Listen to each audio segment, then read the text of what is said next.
That's not a comic book. Now that's a comic book. This thing doesn't work right for me most of the time. Hi everyone. Welcome to another episode of Comic Reviews. I am Sid Part 2, and we don't have a ton of books to talk about tonight, so I'm going to give the live audience a couple minutes to show up and the whatnots. Hope everyone's doing well. I see I got Jake Carlson in the live comments. Hello, Jacob. For those of you that are fans of reviews of comic books, I should mention that Jacob and I are doing a series on Geeky Gentleman, reviewing the Jeff Johns Flash releases. I just bought book 4, which just came out last month, so expect that sometime in the future. Otherwise, not a lot going on. I got a Geeky Gentleman coming out tomorrow on, what is it?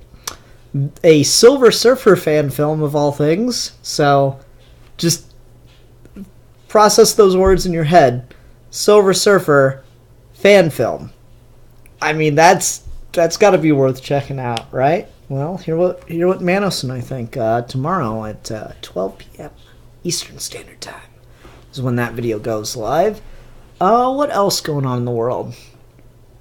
Plenty of stuff, plenty of things, I'm sure. I'll show this off. I've been using this as a bookmark. They did a series of Batman trading cards and other comic book character trading cards in the 90s, and I end up just having some of them from when I worked at Goodwill, because I thought, oh, hey, that's probably worth something. I could probably sell that, just keep some of the ones I like, and sell the rest for a couple bucks, and they're completely worthless, but hey, makes a really good bookmark. I've been using this to get through my No Man's Land trades. Speaking of which, well, that's 2 minutes in. I feel that's a fair amount of time to get your butts here and be enjoying the live show. So let's go ahead and talk about what we'll be talking about tonight. We'll be starting tonight with Batman Beyond, number 16. Followed by Sherlock, Frankenstein, and the Legion of Evil, number 4. And then Invader Zim, number 27. And we'll be concluding the single issues with Wonder Woman, number 39. And then for Trade Talk this week, as mentioned before, we are continuing the No Man's Land series by talking about Batman No Man's Land Volume 1. We're continuing the No Man's Land series with Volume 1 of No Man's Land, because I just count Cataclysm and Road to No Man's Land as No Man's Land. I don't really see the point of making the distinction. You wouldn't have No Man's Land without those. No Man's Land is the most recognized part of the whole thing, probably due to the way the whole situation with the original printing, since Cataclysm never got reprinted. But regardless, we're continuing. We're going to call it No Man's Land. That's what you're getting.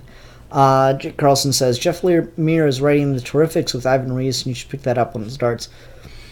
I didn't realize it was Jeff Lemire, and I've seen Ivan Reis's art, and it does look pretty sick. I really like Mr. Terrific. I don't know a ton about him. I just think, oh, yeah, he's a cool character, just neat looking. I like the design and everything. Mr. Terrific's just one of those neat guys. So it'd be fun. Alright, well, let's go ahead and get started. I always fuck that up. I always fuck up the order. Okay. Batman Beyond, number 16. This continues the Stalker story. Stalker being the, African hunter that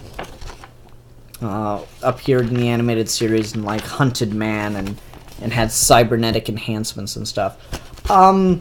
So, oddly enough, the one thing, this is not a bad issue or anything. I always feel bad when I, harp on one specific thing and say this is the thing I enjoyed the most, but it's, a really minuscule, not very important thing, so it kind of makes the rest of the issue look bad. It's not. The thing that I was the most impressed by was this detail that Dan Jurgens added, or maybe it was the artist, I don't know. So as you open the book, you see the suit's wings are, cut and there's holes in them and stuff, right? I really like this, where these two panels up here, where you see the wings repair themselves. And he mentions it in the internal monologue. Flying with shredded wings that haven't fully regenerated is bad enough. Doing it while getting shot at, when Data needs me, potentially impossible. That's pretty cool. I like little details like that. Like, of course the Batman Beyond suit's wings self-regenerate. That's really, really neat. The other thing that's just kind of neato tomato about this issue is we see that the suit's capabilities have been really, really beefed up since, like, the last big story arc had Terry in the prototype suit that was, like, infected with an AI that went kind of crazy, but it seemed like it was a tougher suit. This suit's design, since it's a new build of the original classic suit, is just shown to be stronger. Like, I really like this panel where Stalker has tied Terry's legs and is dragging him behind a flying vehicle that's jet engines or whatever is shooting fire at him, and he's completely covered in it. And then I really like the turn it takes, wherein he's like, okay, suit's still holding up, but it can't take this forever. What would Bruce do? And he just, like, climbs the rope and gets really close to the engine so that he can blow up the exhaust port.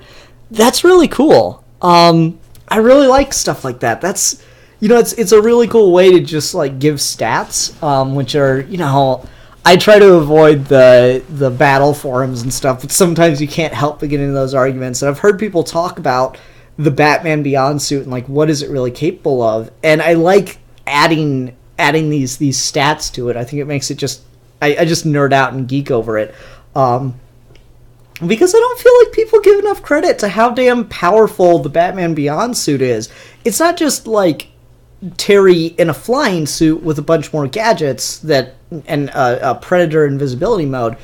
It's, like, strength enhancing. It's got all this other stuff kicked into it. It's got almost a base level spider sense kind of thing. It can warn Terry of incoming danger.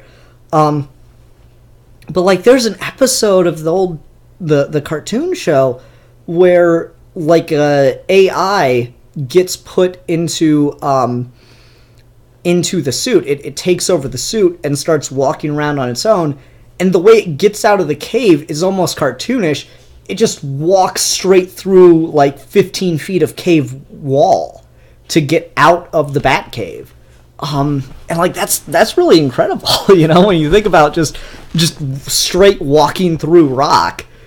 Shit. So, I don't know. I like the capabilities of the suit that we see here. There's a lot of other little bits like that. Like, this was a really cool sequence of panels right here. Where you see the suits in camouflage mode, and Stalker's, like, turning to look for it. And keep in mind, Stalker has the ability to see Terry when he's in camouflage mode. In the old suit, the suit's now got more enhanced camouflage, so, like, even though Stalker looked right at him, he couldn't see Terry in the suit. That's really cool, and we get some really great art in here by Phil Hester. He does a great job, I feel, balancing out that need for minimalism with the futuristic look of the suit, and also gives you just the classic design, but enough rich detail in interesting ways. Like, he uses the silhouette of it really well, and I like the way he adds the musculature to show the the man underneath kind of thing, but it's not in a way that feels like it's skin-tight spandex kind of thing. It's hard to talk about. But, like, in the old show, you got the feeling that the suit was, like, some kind of really high-tech cloth, but Terry's build rarely showed through it. Like, you rarely saw anything like flexing. This is it's hard to do it with a hoodie. You rarely saw anything like lines from flexing muscles. It's really hard to do it with a hoodie. It has nothing to do with me being thin as a rail. Gun show. But like then when we started first doing Batman Beyond comics as ongoing series in the very late 2000s, beginning of the 2010s, there was like they'd draw the Batman Beyond suit, but it would just look like pretty typical superhero fare where you could see all the musculature. And this doesn't do that. It just works. It's got like hints of it, which I like. Otherwise, not a ton else to say about this. Just kind of like a huge fight takes place. We keep hinting at the idea that Max is going to end up being Robin, which I'm perfectly okay with. He'll be, let's see, if we count Carrie Kelly. All right, so we got Dick, Jason, Tim, Stephanie, Damion, Carrie Kelly, and if Matt becomes Robin, we'll have 7 Robins. Am I missing anyone? I feel like I'm missing someone. Anyway, that's okay. Yeah, cool issue. Let's see here. Jake says, that's cool. I've been considering picking up Batman Beyond. You know, honestly, I really recommend it. I feel like Jurgens is having fun with it. It's not like an incredibly deep book or anything, but I feel I've enjoyed it. I feel like it's worked reasonably well overall. So I think it's worth picking up maybe the first story arc because we get Damion in that, and that was pretty cool to see too. So, you know, I generally recommend it. Oh. Alright, let's go ahead and move on to Sherlock, Frankenstein, and the Legion of Evil, number 4. I still really like this. It's really cool to get... this whole issue just gives you who Sherlock Frankenstein is, where he came from, his origin, like all of these issues have, that rounded out the Rogues Gallery of Spiral City. This just goes into that more and more with Sherlock Frankenstein. And it gives you the setup for how... every time I forget her name. Literally every time I forget her name. Why do I always forget her name?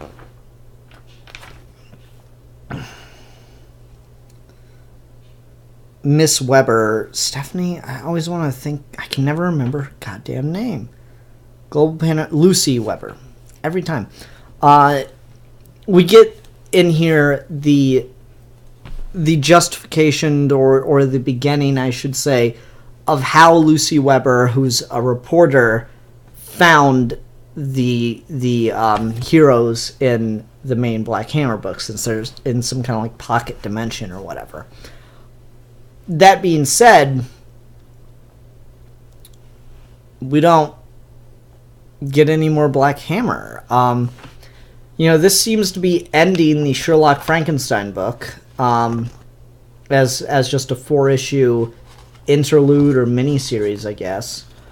And then teased at the end of this, or previewed, I should say, is Dr. Star and the Kingdom of Lost Tomorrows, which is on sale in March, and it's from the world of Black Hammer.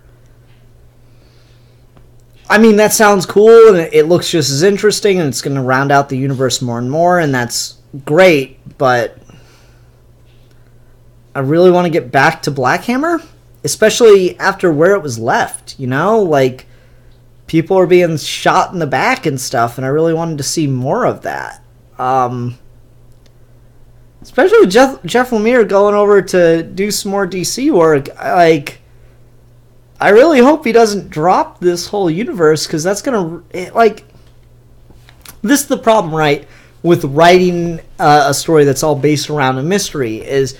no matter how good all the character stuff and all the thematic beats of the plot work, and I'll talk about some of the thematics and meta commentary in here, no matter how well all of that's done, if your entire story is based around a mystery, kind of like that Lost TV show, and then you don't give a satisfying answer to that mystery, or God forbid if you don't end and solve the mystery by the end, if you never end the story, then you're just sorely disappointed by the whole thing. You know, you're just like, this sucks, because all the buildup is lost, right? You lose something when you do that, and that's just disappointing, you know? So I'm hoping he gets back to Black Hammer. Either that, or maybe I've missed the issues somehow. Like, I mean, it's possible my store's been, you know, holding them off, but I'm pretty sure that's not happening. I mean, if they're ordering Sherlock Frankenstein and they're not ordering Black Hammer, I don't know what the hell they're doing. But yeah, I'm on that, like, I want to read this other book, but I really just want to get back to the main Black Hammer stuff, though to be fair, it's entirely possible this other book, what's the name of it again? I've already forgotten. Dr. Star and the Kingdom of Lost Tomorrows, which is a great title, by the way. I really like that title. I'd buy that just on the title, whether or not it was connected to Black Hammer, I should say. Like, I want to read it, and I'm sure it's going to help inform the world a little bit more. But I'm just getting to that point where I'm wondering, when are we going to get back to Black Hammer, and how important is this stuff going to be? Like, I liked the Cthulhu issue of this Sherlock Frankenstein book. That was a cool issue. Something tells me that as interesting and as much as that helps to round out the tone and the weirdness of this universe, something tells me that's not going to, like, really come up in Black Hammer and have any significance to it. So, I don't know. Put me in the camp of I'm enjoying it, but I'm worried. So let's get into the book itself, though. So yeah, we get more of Sherlock Frankenstein's origin. Dave Rubin does a lot of really cool art. Does someone else color this? I should check. Yeah, art and colors and lettering by Dave Rubin. Does a lot of really cool things with the art, and I'm a sucker for silhouettes, so this was really cool. This whole issue actually has a lot of two-page, not spreads, but two-pagers. Like, everything goes really across the pages instead of, you know, across, down, across, down, across, down, next page, across, down, across, down. So that's kind of cool just to see and get these really nice, epic action shots. So I really like the art in here.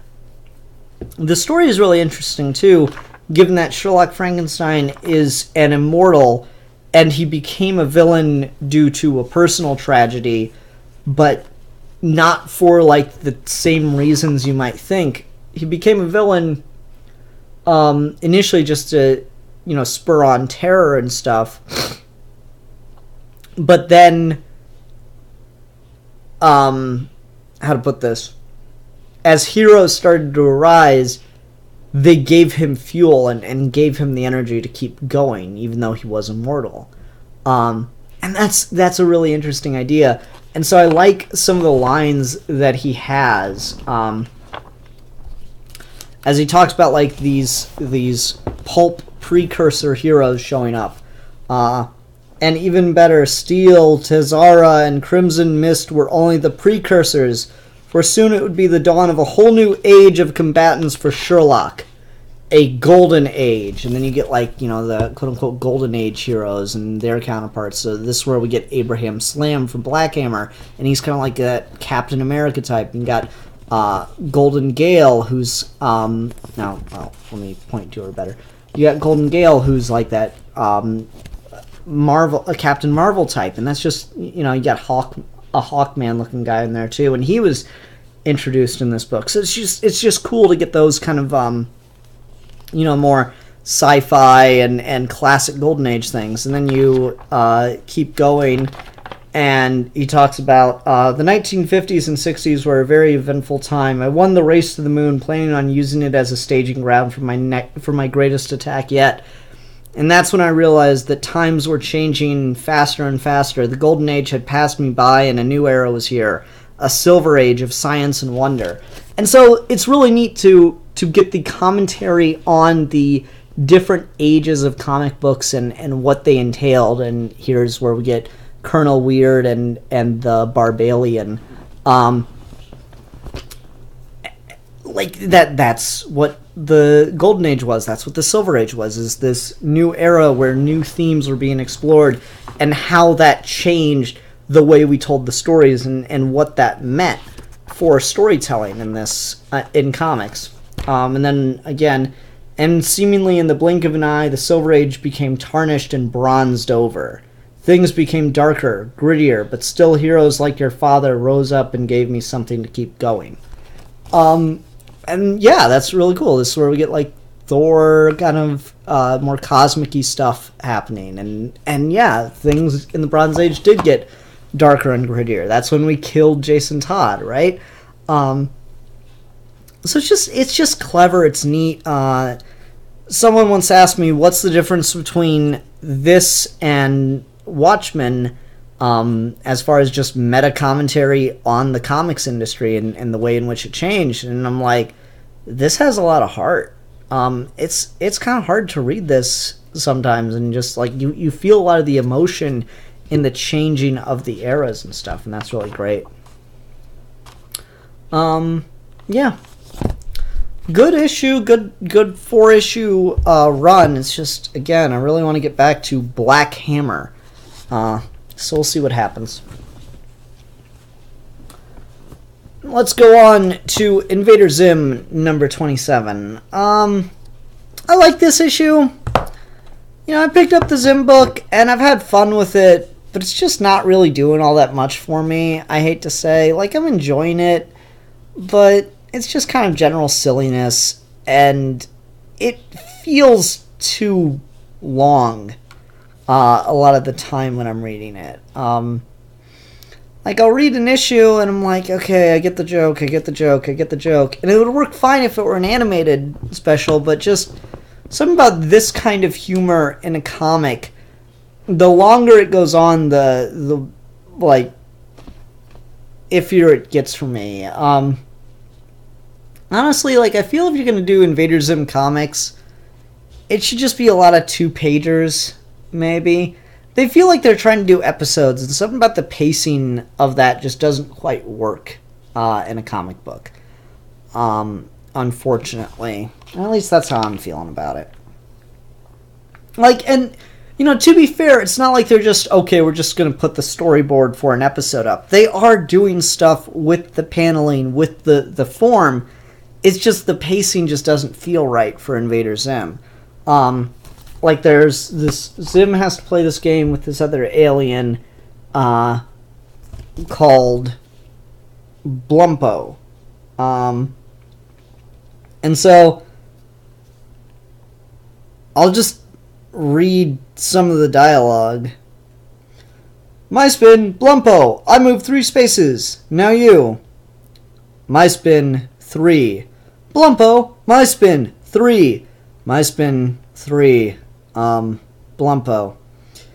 Well, my spin 3, Blumpo. Sigh, my spin 3, Blumpo. My spin 3, hoopla dooply, Blumpo. My spin 3, Blumpo. My spin 3, Blumpo.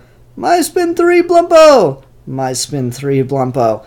And, like, this is clever, because they got, like, just the board. This is the board, in panel form. And so, literally, you can read this over and over again, and it gives you the sense of what Zim is feeling, that this is the most boring, pointless thing ever. To just be rereading, just replaying the same thing. You spin, you get 3, you move 3 spaces, you say Blumpo. And then the next person goes, they spin, they get 3 spaces, then they say Blumpo. And it's just, God, that would be so tedious. And then Zim gets pissed and flips over the board, and I laughed. It was funny.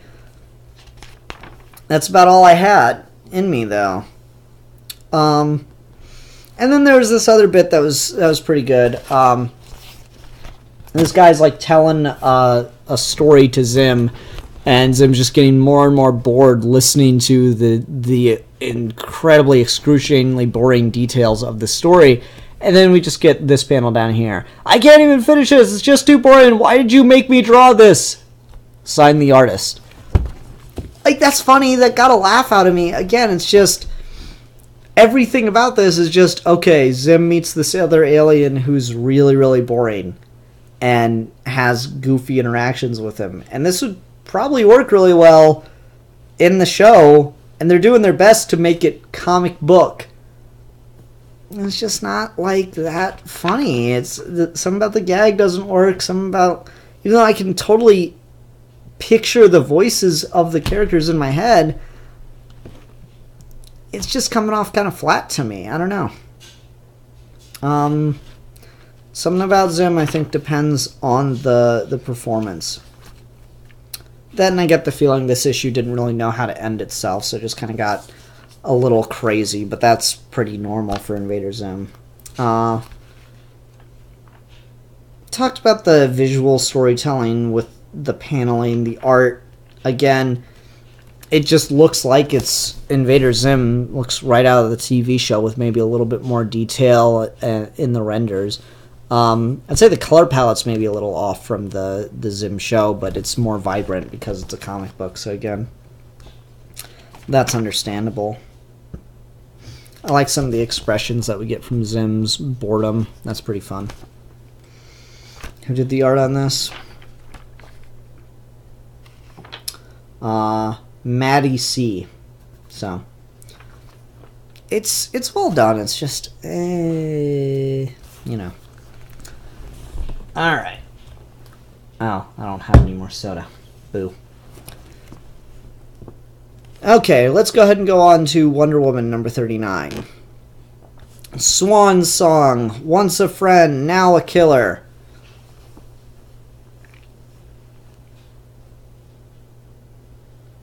It's still not a good book. It's just not. It'd be awesome if it were a good book. But it's not. I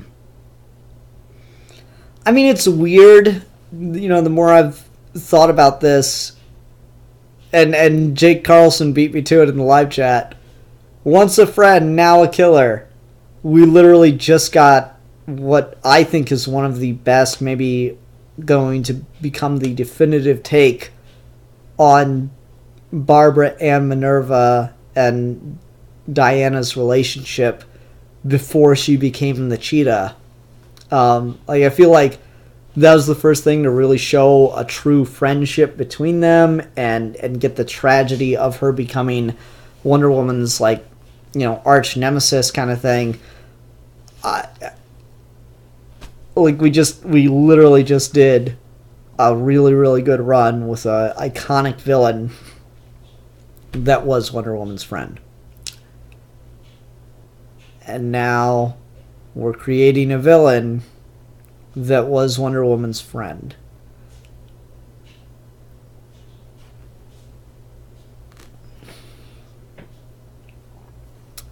It's just disappointing. That and, like, this girl apparently got injured when she was like a teenager or something, and she was Wonder Woman's friend for years, and so I don't know, she just looks like too much of a woman and not enough like a young woman, if that makes any sense. Oh shit. I always fear that I rip the book when I do stuff like that. So yeah, it's just not very, something about the design, like, I kind of like this whole, you know, metallic angel. It looks very McFarlane out of Spawn. Or I guess Ruka would be, not Ruka, Capullo would be the go-to for Spawn art, but still, you know what I mean. The design looks just very, you know, kind of angelic, and it gets the idea across, kind of like, you know, neo-tech angelic, I guess. Cyber angelic, maybe. And I like, it's drawn well. Carmen, oh wait, Emanuela Lupacchino and Carmen Carnero did the art on this one, and I think, like, the action in here looks really good, but it's just kind of disappointing. You know, it's just It's just Wonder Woman fighting this girl who's clearly conflicted about whether or not she thinks of herself as a new person now. And then it cuts to Darkseid and Gale, and I'm not happy about them coming back into this because they have not been particularly good to read. Then it cuts to Jason, Wonder Woman's brother, and then back to the fight. And then Jason decides to go join the fight. And, like, try to save Wonder Woman or whatever. And I'm just like, why are we doing this? What is it with James Robinson and not letting Diana be the main character of her own book? I feel like you could count the number of times Diana has talked in her own book, or you could put it all on one word page, you know? She's not given any speeches. She's not talked that much sense into anybody. She's been really a passive element of her own book. And that's disappointing. You think with the surge of enthusiasm that the movie brought, earned or not, into Wonder Woman as a character, you'd think, oh yeah, so she's going to be, she's going to have more people put on the comic that really have a lot to say or a lot to do with Wonder Woman. And I just feel like James Robinson wants to write a completely different book because Wonder Woman is not the main character here. And it's disappointing. And then I guess what's worse is just it's a contrivance, and every story has contrivances, but like Wonder Woman, the reason this girl is mad and has become a villain is because Wonder Woman forgot about her and didn't come visit her even after her mother died and yada yada, even though they were friends.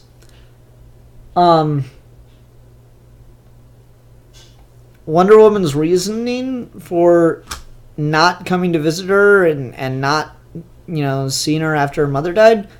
Oh, my life's just been really crazy right now, and I haven't had the chance. And to be fair, in Ruka's run, her life was really crazy, and she just found her brother that she didn't know about, and said, yeah, but forgetting people is just so not a Wonder Woman way to write something, in my opinion. Maybe I'm just at the point where I'm being too harsh and I'm just picking too much on the contrivance that's just needed to justify the story. But when I'm not enjoying the story, it's hard not to go to, here's a problem, this is all based on contrivance, and I don't buy that from the character. So it's just a very disappointing book, which is sad, because I would like Wonder Woman to have a good book.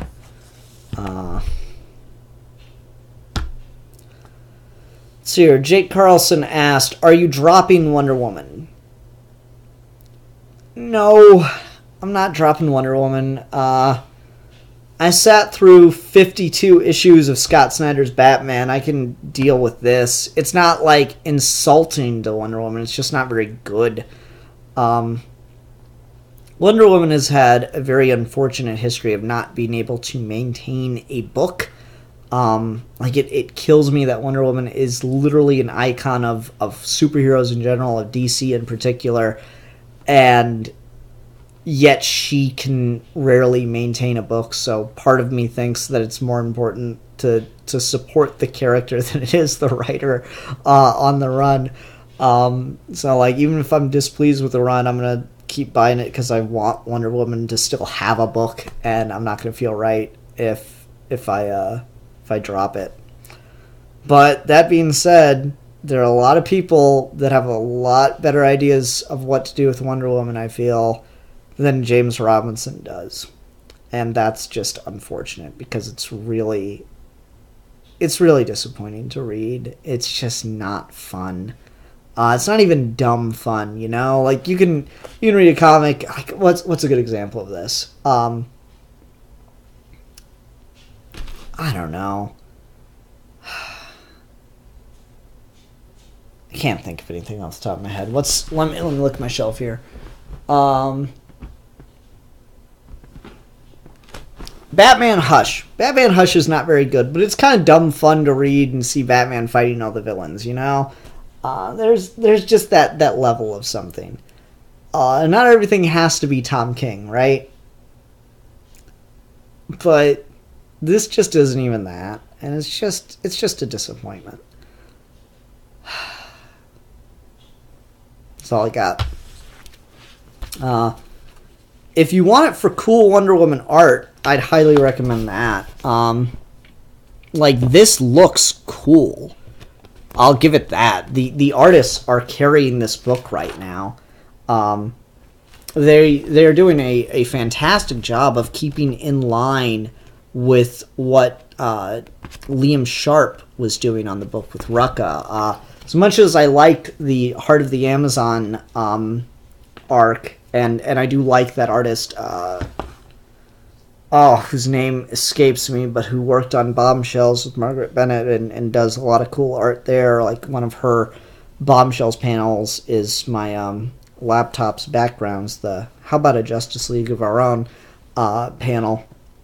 Like, I really like her art, but it's just not very in line with the more realistic, grounded designs Liam Sharp was working with. And these artists, whose names have left my head, and I'm going to probably mispronounce, Emanuela, Lupacchino, and Carmen Carnero, they're doing a really good job on the art, and they are easily the best thing about the book right now. I just wish, we could get more from the writing side, because I'm really not impressed with James Robinson's writing on this.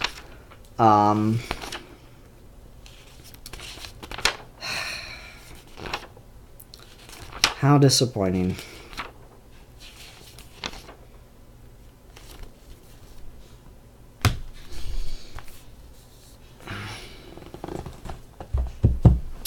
Alright, that'll do it for single issues. So, if y'all in the live chat will excuse me, I'm going to go ahead and ignore the hell out of you so I can focus on talking about Batman No Man's Land Volume 1 for Trade Talk. Hi everyone, welcome to another episode of Trade Talk. This week we are continuing on with the Batman No Man's Land saga, and we're reviewing the first trade of Batman No Man's Land. So here we go. This is thick as hell, and I'm pretty sure the trades only get thicker or stay at this girth. You can just rip headphones. That's a comic book. That's what you want from a trade, is just meaty. And I got this for $30. I feel like that was a pretty good deal. You get a lot of issues in here. So again, I'm not going to summarize every single story in here and every single issue collected within, but I'll go through some of the main bits and talk about what I liked. So, No Man's Land, I didn't know much about the history, the real-life history of what was going on with the Bat books at the time. So, Cataclysm and Road to No Man's Land were the send-off for a lot of the writers. Doug Moench, Chuck Dixon, Alan Grant. They'd done a 10-year run on Batman, and thanks to Red Leader Antilles for informing me about this stuff in the comments, because I didn't know that. But they'd had a 10-year run on Batman, so Cataclysm and Aftershock were their send-off for that run, and we started getting new creative teams in starting with No Man's Land, which is really interesting. It's a big shakeup in status quo. So here we got a lot of new names, mostly. I think the only name that really sticks as far as the writing goes is Denny O'Neil and Greg Ruka, but we got Bob Gale, Devin Grayson, Ian Edginton, Edginton.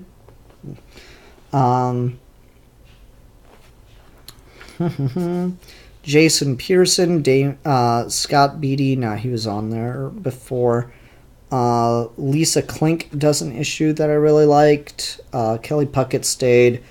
So yeah, we got a lot of not necessarily new writers, but new writers on the Batman book, or the Batman Detective, Shadow of the Bat, that stuff. So it's really interesting to know that side of it.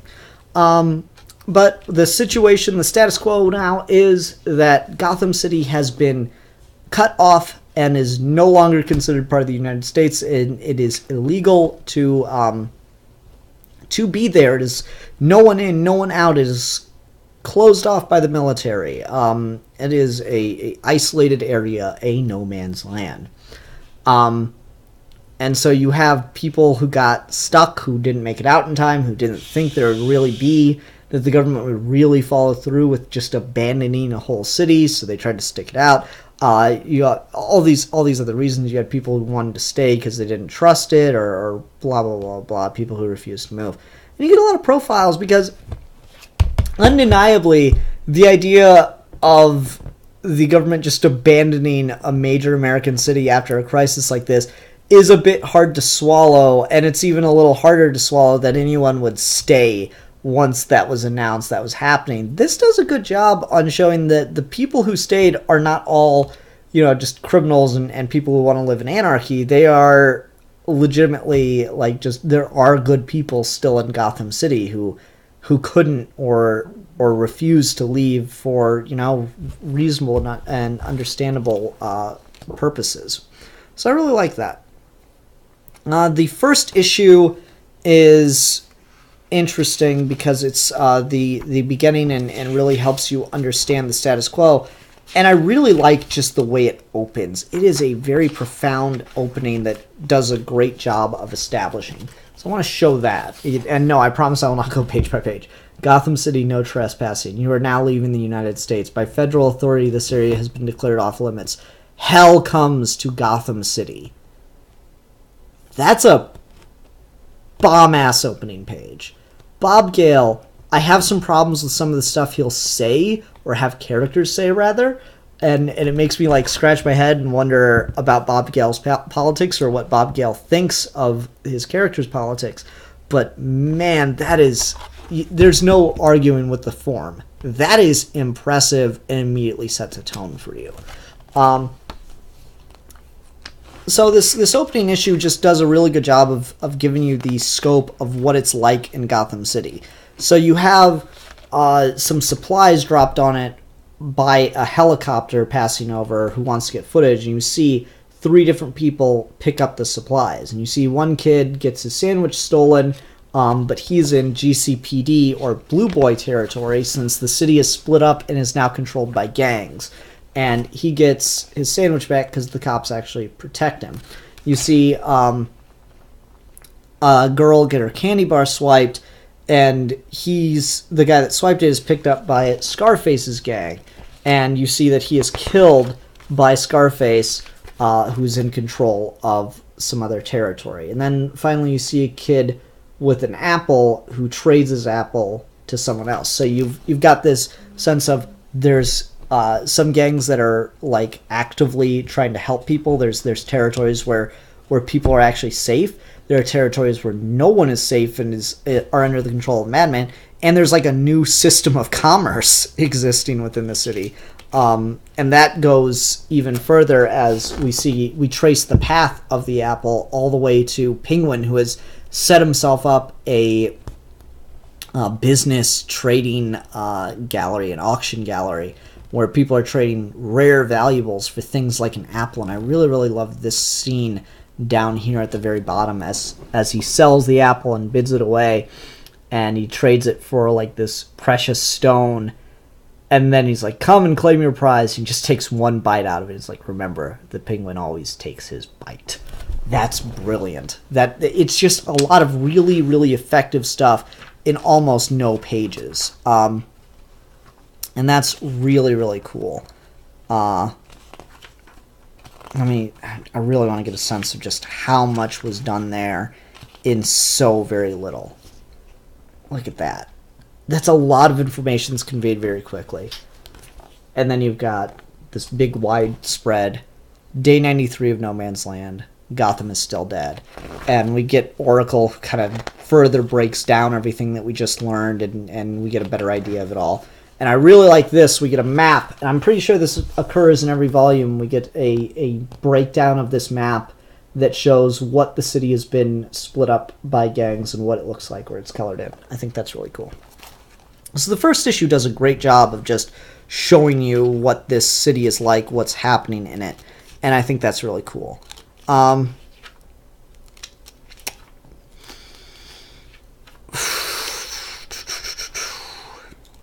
It's just neat. It's just cool. So this is the beginning, though, of the No Law and a New Order story arc that Bob Gale writes. And ultimately, he has some, like, really, really harsh views that are expressed here. And I don't know how I feel about them, but I like the tone. Let me put it that way. There's some things that slip out, and I'm not sure if it's just, okay, these are the kinds of people that would stay, the kinds of people that would think these things, or it's just what Bob Gale thinks of these people, and he kind of lets it slip out as justification. So, you know, I don't know a ton about Bob Gale, and I've wondered throughout this entire run what people's politics are in saying some of these things, because I think it's really fascinating. Then there's this interlude with this guy who keeps trying to mug people with a gun, and it's like our first hint of what Joker's up to, which is cool.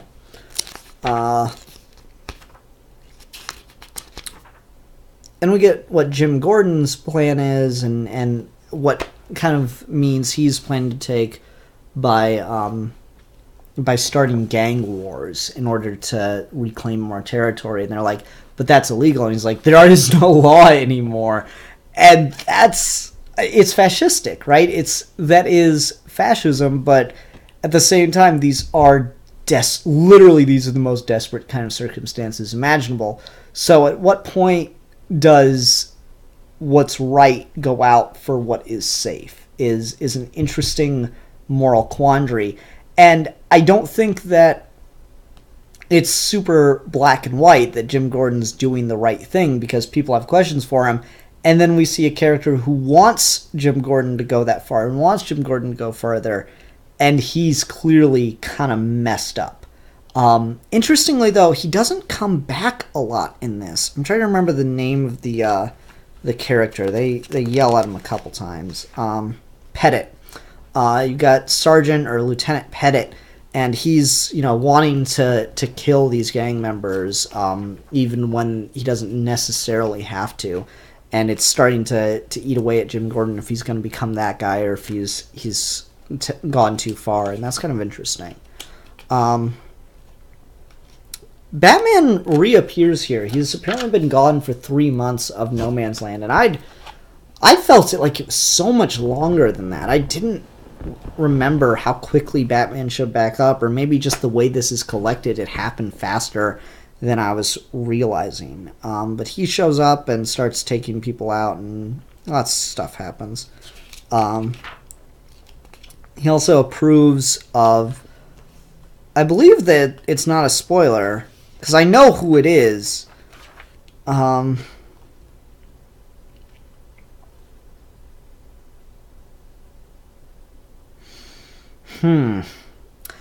pretty sure they revealed who it is in this, but I can't recall, or if I just remembered who it was. But Huntress becomes Batgirl, which is kind of cool. Let's see if I can find a good panel of her. Like, we get a great full-page spread at one point, but be damned if I can find it in time. Fuck it, whatever. So there's just a lot of interesting things that happen in this first story arc, No Law and a New Order. And it just makes it really fascinating as Batman kind of discovers the rules of this area and what to do with it. And how to rebuild the legend of what Batman is, the mythology. And that's really, it's interesting. And we got more stuff with Azrael trying to track down Nick Sharp. And I am at least somewhat sure that did not have anything to do with what was going on in the previous collection. Because that stuff feels completely new to me. Either that or my memory is fucked. Because I did not remember anything about Azrael in those books. I also like the way that territory is marked in No Man's Land as spray paint. I think that's really cool. There's one line in the at the end of the New Law and No Order that I just cringed at because it bothered the hell out of me. And so like last time I talked about the scene with Bruce Wayne saying that he doesn't give a damn about the losses that Wayne Enterprises suffers under the cataclysm. He wants to focus on people. And so I'd say, yeah, you see, the people saying Batman is just a right-wing fantasy really don't know what they're talking about, because there are plenty of comics that show that, no, he's actually a good guy who tries to use his resources not only just to be Batman, but to do good for social change. That being said, those arguments are not completely unfounded, because shit like this is said in Batman comic books. Please tell us what to do. Now I realize who these people are. The destitute, former welfare recipients, the intellectually challenged, in quotations, the unmotivated. The people with common sense would never have tolerated Scarface's regime. They left this neighborhood weeks ago. Ouch! That hurts to read, coming from one of my favorite characters.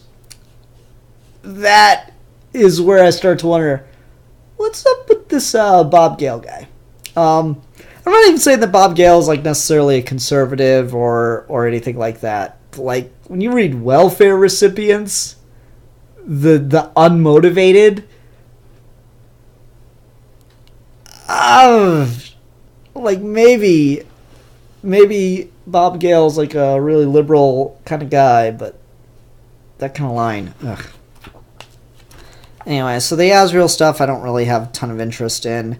But then another arc comes up in the Huntress, with Huntress, that is just fantastic.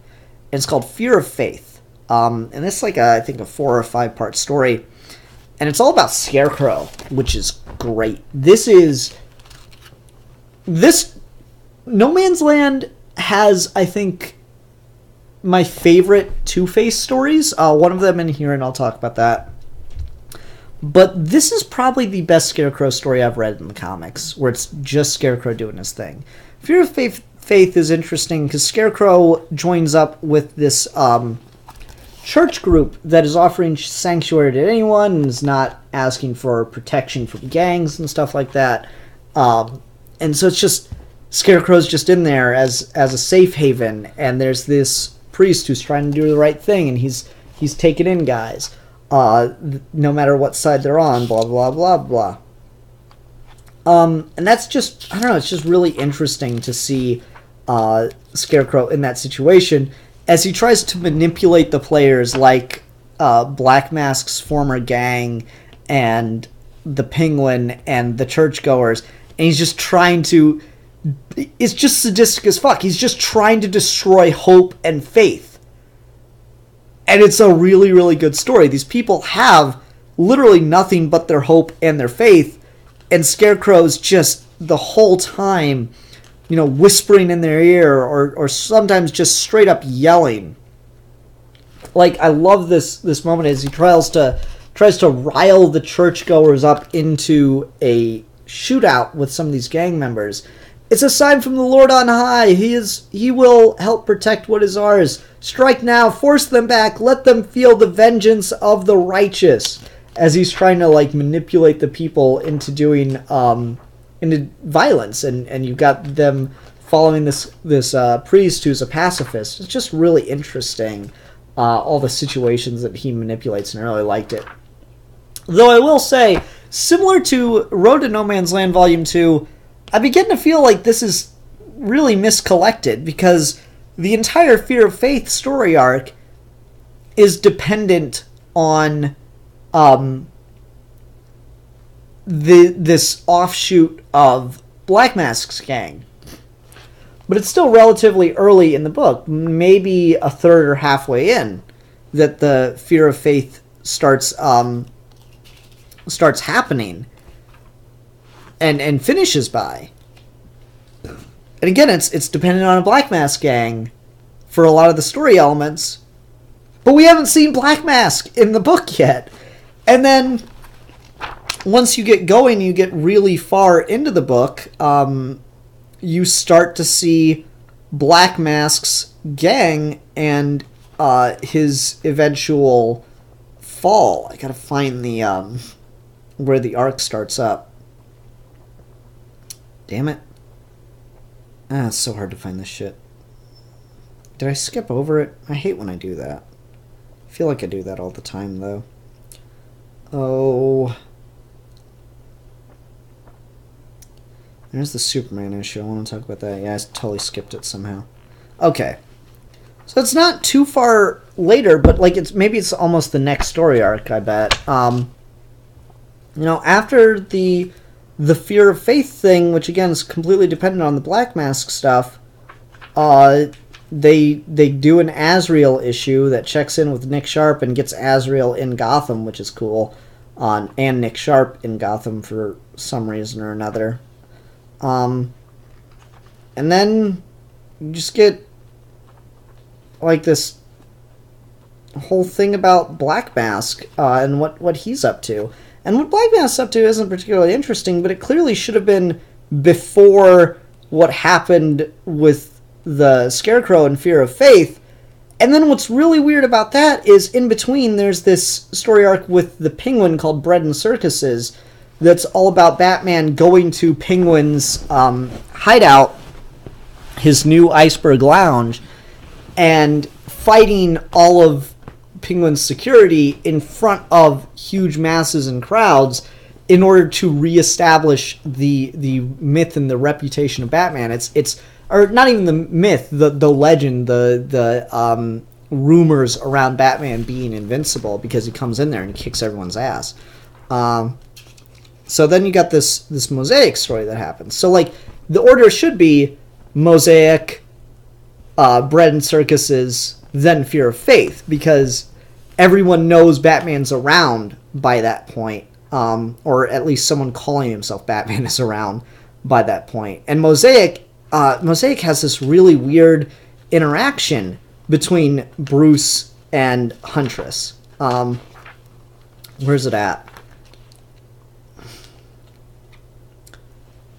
Okay.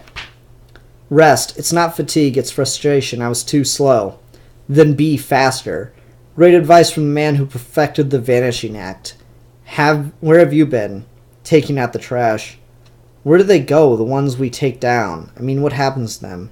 You don't want to know. He took 2 more buildings last night. Built by Wayne. Wayne buildings are the only ones left standing.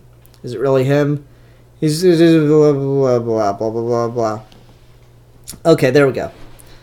I don't let that happen. Keep the tower safe. I could use a little help. I'm needed elsewhere. You're on this alone. Protect the tower and try not to be seen. I can do one or the other, not both. Then you're not worthy of the mantle. Of course, you could prove me wrong. That's really interesting. So, like, Mosaic, he's still trying not to be seen, but literally the previous story arc, he just was seen by, like, hundreds of people, and that was the whole point. That's weird. It's not collected in a sequence that makes sense. Should be Mosaic, Bread and Circuses, Fear of Faith. So there's a lot of stuff like that where I really wonder about what they're doing. I do like the Mosaic arc. It is interesting, and it's pretty cool.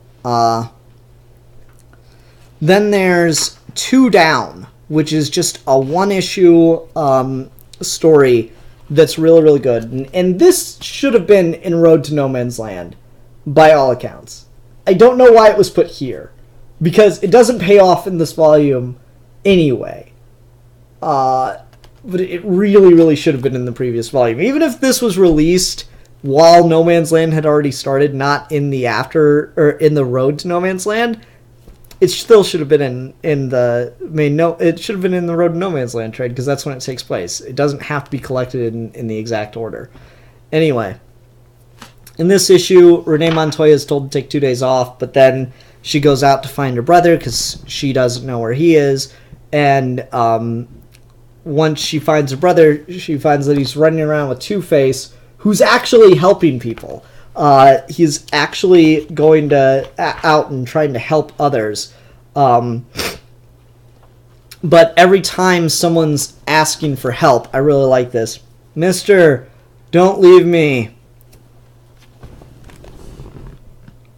Don't worry, son. No one's leaving you. I like that. He's taking the coin out and he's judging whether or not to help someone based on the coin. And so Renee Montoya is working with him, and every time he flips his coin, she's like, I'm reaching for my gun every time he does it. And it's just getting like really, really intense and creepy. And she keeps talking about the chances that the coin's going to come up on the wrong side.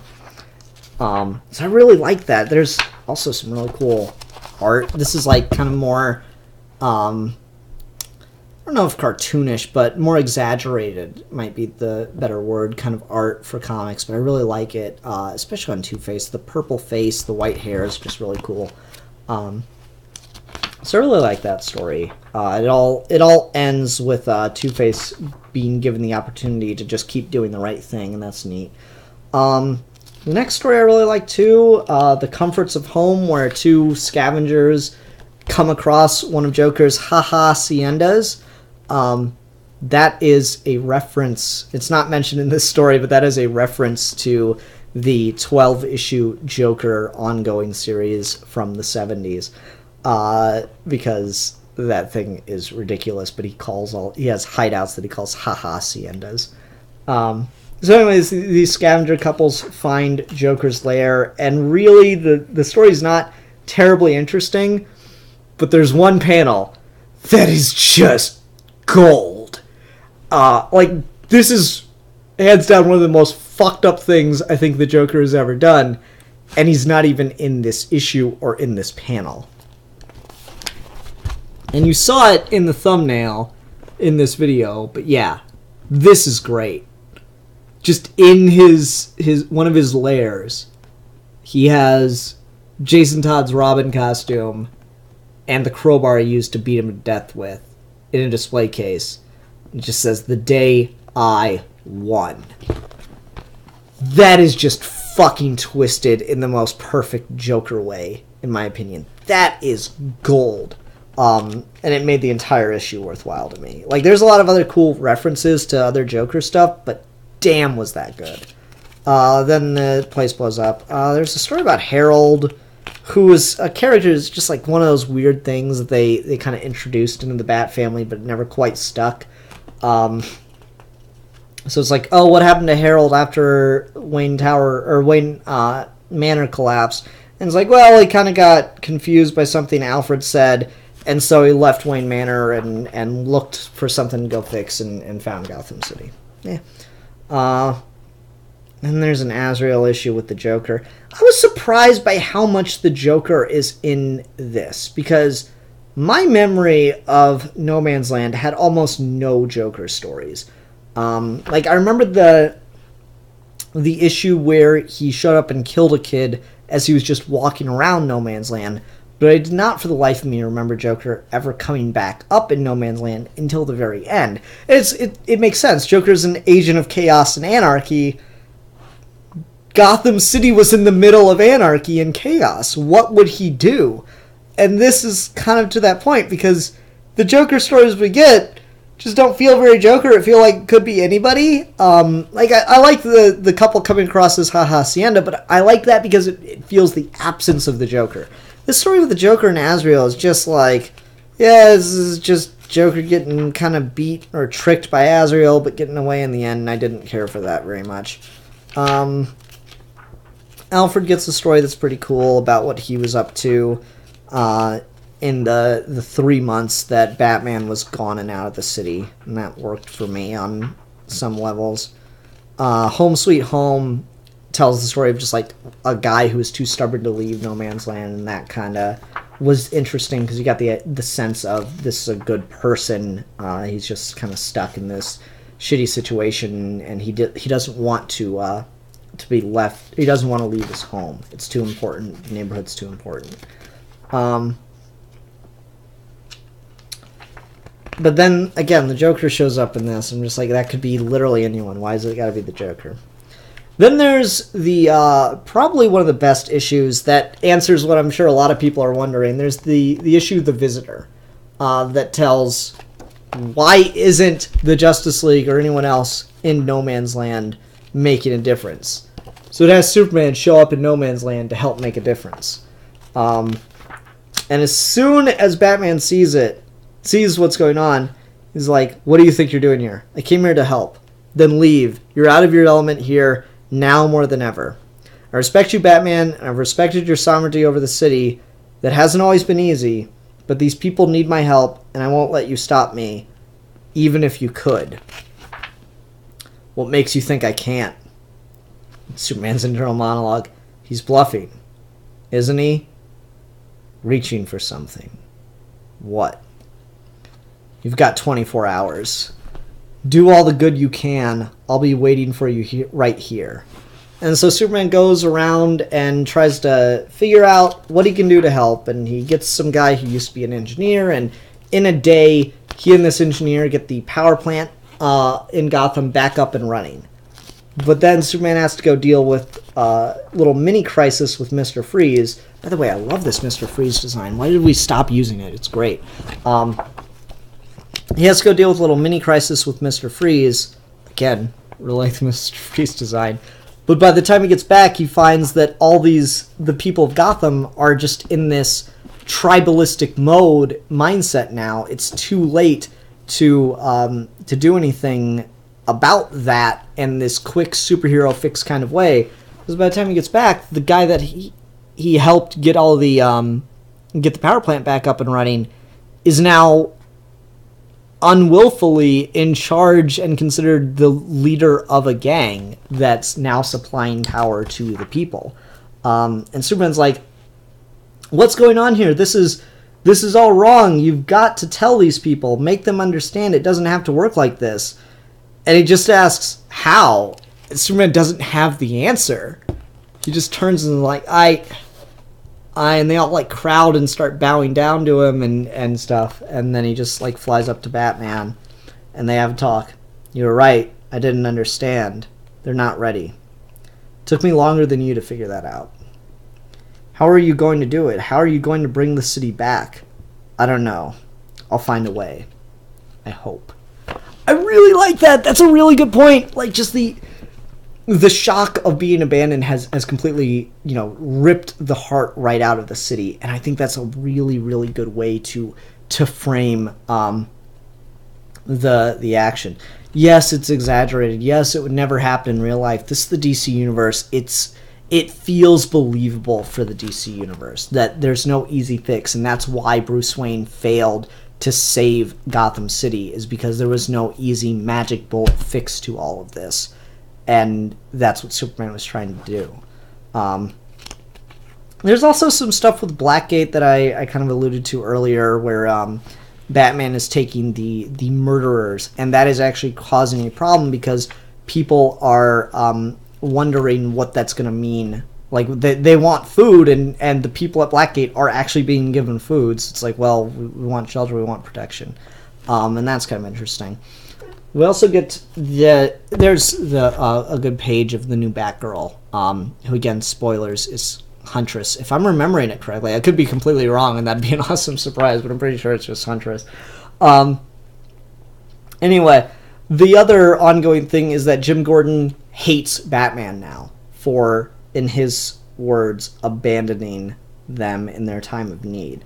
I really like this scene very early on, and it kind of gets carried throughout the entire book, where it's right at the beginning they rig up a bat signal for Jim to be able to shine, and he sees it and just smashes the thing, and he's like having arguments with his wife, yelling at people for saying the name Batman, like. And it's interesting, it's this confluence of events, because not only did Batman leave for 3 months, but Jim Gordon wasn't able to get a job outside of Gotham City as a police commissioner, as a real officer anywhere, because the rest of the world saw him as a joke for needing Batman. And the attitude that he has is, you don't understand Gotham if you don't understand the need for Batman. And of course they don't. So I don't know, it's really interesting that Jim Gordon feels kind of impotent, and so there's this confluence of issues that's causing him rage at Batman. So when he interacts with this new Batgirl, he's like, you're this new Batman? She goes, no, I'm working with him. And he's like, well, you and him stay the hell out of our territory. We don't want to see you. We don't want anything to do with you. And she's like, all right, I'll pass the message along, but just for your information, you're always welcome in our territory. That was pretty good. I really liked it. What else goes on in this? There's an issue where Batman has to go through the King Solomon test of two women claiming ownership of a baby, and so I love this. I love this situation. You're both right and you're both wrong. Half and half. So I'm going to cut the child in half. One part for each of you. That's fair.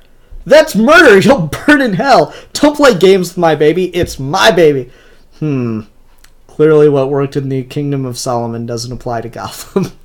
I like that. That's kind of a cool scene. So he has to find a new way to make this situation work for these two women, and he's given this fable about his father by Alfred that's really interesting.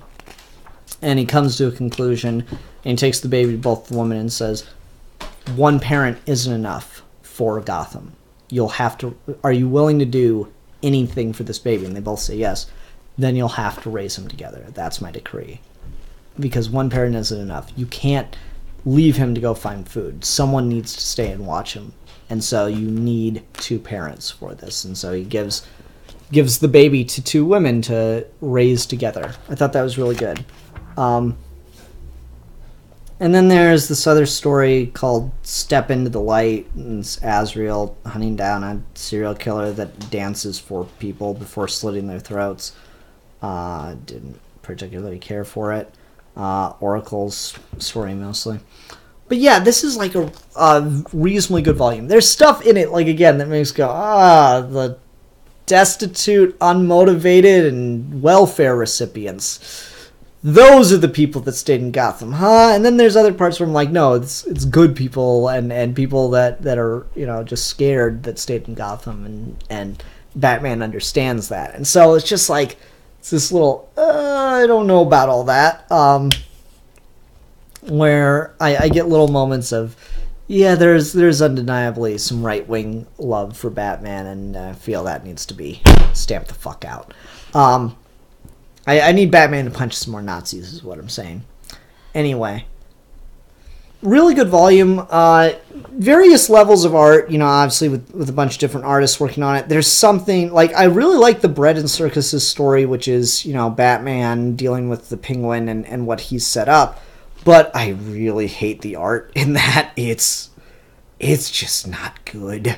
It's so not fitting with the tone of that issue. It's kind of ridiculous how off it is. I gotta find it real quick because it's just out of place like crazy. Yeah, I gotta find a good panel of Batman to show you because it's too cartoony, and like, all right, here's a panel of Penguin's face close up that is not pretty. The proportions are all weird and shit. And there's just like images of Batman where he's supposed to look intimidating, but he doesn't. He just looks silly. Yeah, this panel.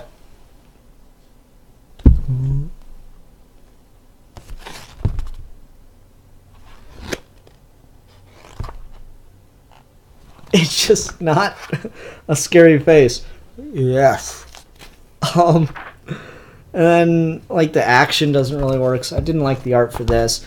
Then there's the Mosaic, which is the Black Mask story, and Black Mask doesn't look like Black Mask. This was in the transition period. Keeping in mind, Black Mask didn't always look like Skullface, like Black Skull, Red Skull, Black Face. He did used to look a lot different. This was in that transition period for him, but I still don't like it. So it doesn't look like the old Black Mask, and it looks like a new Black Mask. And it doesn't look like the new Black Mask. It's like this. His face just doesn't look black enough. It's weird. That's him up top. And down in this bottom panel here. So I don't know. It's one of those things where the art ranges, obviously. But there's some really cool art every now and again that I just really, really like. Nothing quite as good as the Mark Buckingham, but I mentioned the Two-Face and Renee Montoya story. I really like the art in that. It's very exaggerated, but it's cool. And there's other stuff. There's a lot of passables. It's just fine. Nothing to really say about it art. And then there's just stuff that's like good, and I'm just trying to find a really cool example that I like. Like that Batgirl image I showed earlier, like I really like how she looks in that. I think that's a really good image on her.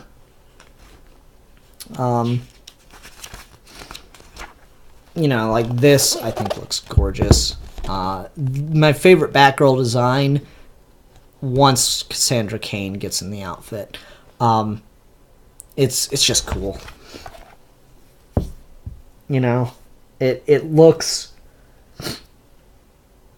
like it has this perfect thing where you can tell it's a woman, but it's not exploitative. Like, yes, there are boobs, but women have those. So it looks like an athletic woman in something that's, you know, just as skin tight as what men wear without being ridiculous and revealing and yada yada. And it looks like more of a Batwoman, you know, and that's kind of what we start to get with like Kate Kane when she gets her own book and stuff. But it's cool. I like that design. Otherwise, not a ton else to say about this. I really like where it's going so far, and next week I'll be talking about Volume 2. So everyone, stay tuned for that. One other thing on the volume.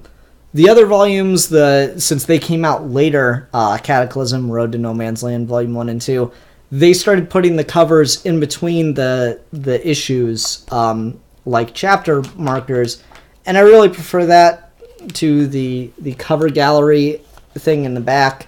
That being said, there are some cool covers. Alex Ross, I don't know why you wouldn't use an Alex Ross cover. Like, it's Jim Lee on the cover, but should have just been Alex Ross. It's Alex Ross, man. You gotta use Alex Ross cover. Then there's other stuff that I like quite a bit, but man, Alex Ross is just much better. Like, God, look at those Scarecrow covers are awesome. And I just prefer that when it's stuck in between. This cover is really cool with I'm blowing it up. The stained glass window. I'm trying my best to angle it so I can show the camera without blowing the fuck out of the image. The stained glass window behind Huntress there has Scarecrow in the stained glass, which is kind of cool. And there's other stuff. It's just neat looking. It's a cool ass cover of Black Mask. So yeah, those are neat. It's a cool Batman Superman cover, but I would have preferred them to be stuck in between the issues. Ooh, that's a really good one too. That's on iconic level. Who did that one? Phil Winsdale, Detective Comics number 733. I might have to go hunt down that issue just for the cover. I do fear the binding's kind of coming loose on this a little bit, which wouldn't be the first time that happened. I'm considering doing War Games as my next big Batman discussion, since it's got like a similar kind of tone to this. I'll do some other stuff after I finish No Man's Land first, but like one of my volumes of War Games just comes right out the cover, unfortunately. The whole binding just fell off. Is there a way to fix that? Like, what, just like, I don't know, super glue or something? Or is that going to just be horrible? Let me know if anyone's got any suggestions. But that'll do it for Trade Talk. Everyone, thanks very much for watching. I'll see you next time with Volume 2 of No Man's Land. Bye. Okay, how's everyone doing in the live comments?